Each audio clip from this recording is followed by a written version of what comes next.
Praise లాడమ్మ. Good morning. ప్రభువైన యేసుక్రీస్తు నామములో ఈ ఉదయకాలపు శుభవందనాలు మీ అందరికీ తెలియచెప్తున్నాను. బాగున్నారమ్మా? ఎలా ఉన్నారు? దేవునికి స్తోత్రం. మంచిగా దేవుణ్ణి స్తుతిస్తూ ఆరోగ్యంగా ఉన్నారా? అందరూ సంతోషంగా ఉన్నారా? అందరూ సంతోషంగా ఉండాలని కోరుకుంటున్నాం. మీ పిల్లలు బాగున్నారా? వేసవికాలం సెలవులు కదా, అందరూ పాస్ అయ్యారా? దేవునికి స్తోత్రం. పాస్ అయినందుకు దేవునికి స్తోత్రం. ఎగ్జాముల్లో దేవుడు పిల్లలకి మన తోడుగా ఉండి జయమిచ్చినందుకు స్తోత్రం. దేవుడు మీ పిల్లల్ని పాస్ చేసినందుకు దేవునికి స్తుతులు చెల్లించావా? కృతజ్ఞత కానుక అర్పించావా? నీ మందిరంలో దేవునికి మహిమ కలుగునుగాక.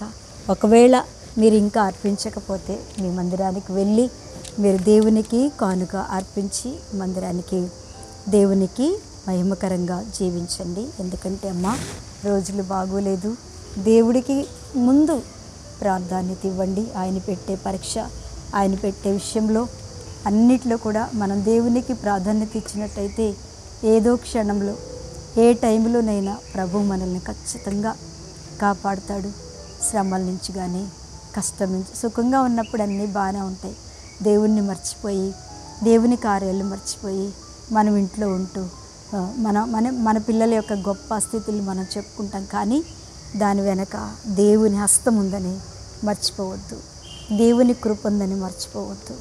దేవుడే మా జీవితాల్లో ఈ కార్యము నా బిడ్డల జీవితాల్లో చేశాడు అన్న విషయాన్ని మనం ఎవరు మర్చిపోవద్దు. మీరు మర్చిపోరు, కానీ మరొకసారి మీకు నేను జ్ఞాపకం చేస్తున్నాను. దేవునికి స్తోత్రం. ఈరోజు దేవుని వాగ్దానం యెషయా గ్రంథము 41వ అధ్యాయము 10వ వచనం చివరి అధ్యాయాన్ని చదువుతున్నాను. దిగులు పడకము, నేను నిన్ను బలపరుస్తును, నీకు సహాయం చేయవాడను నేనే. దేవునికి మహిమ కలుగునుగాక.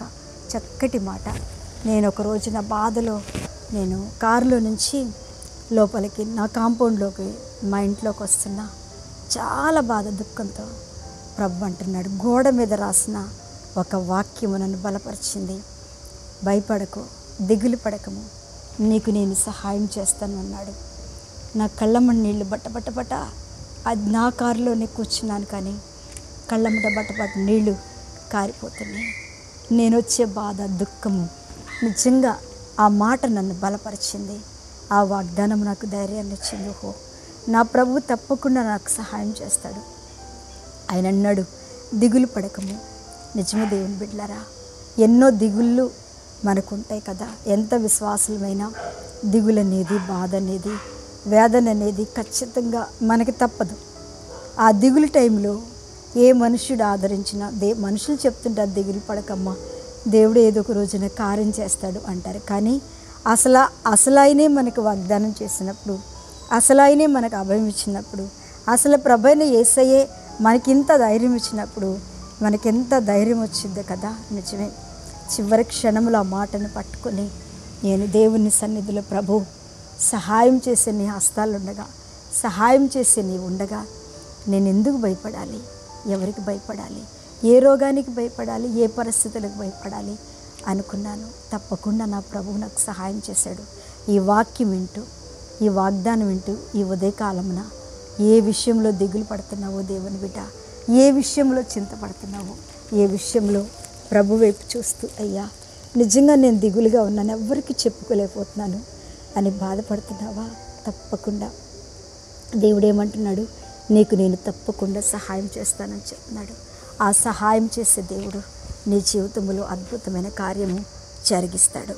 ధైర్యంగా ఉండు, ధైర్యం తెచ్చుకో. సహాయం చేసే దేవుని వైపు చూడు. ఆయన ఖచ్చితంగా ఏ సహాయం కొరకు నువ్వు అర్థిస్తున్నావో దాన్ని నీ జీవితంలో చేస్తాడు. కళ్ళు మూసుకోండి, ప్రార్థన చేస్తాను. ప్రభువా, ఈ ఉదయకాలం ప్రతి బిడ్డను నేను తిరిగి నా బిడ్డలతో కలుసుకునే భాగ్యం నాకు ఇచ్చే స్తోత్రం. వారందరినీ ధైర్యపరిచి ఉదయకాలంలో వారిని, వారి కుటుంబాలను, వారి ప్రయాణాన్ని, వారి పిల్లలను సమస్తమును దీవించి ఆస్వాదించమని, పిల్లలు స్కూల్కి వెళ్తుండగా జ్ఞానముతో నింపమని యేసునామమున అడుగుచున్న తండ్రి, ఆమేన్. మంచిదానా? Praise lord. మళ్ళీ తిరిగి వాక్యంలోకి వచ్చాను. అందరికీ చెప్పండి, మమ్మీ మళ్ళీ వాక్యం చెప్తుందని. మరి సబ్స్క్రైబ్ చేసుకోండి, ఒక లైక్ కొట్టండి, ప్రతి ఒక్కరు కూడా దీన్ని షేర్ చేయండి. ఓకేనా? Praise lord. దేవుడు మిమ్మల్ని దీవించును గాక. ఆమేన్.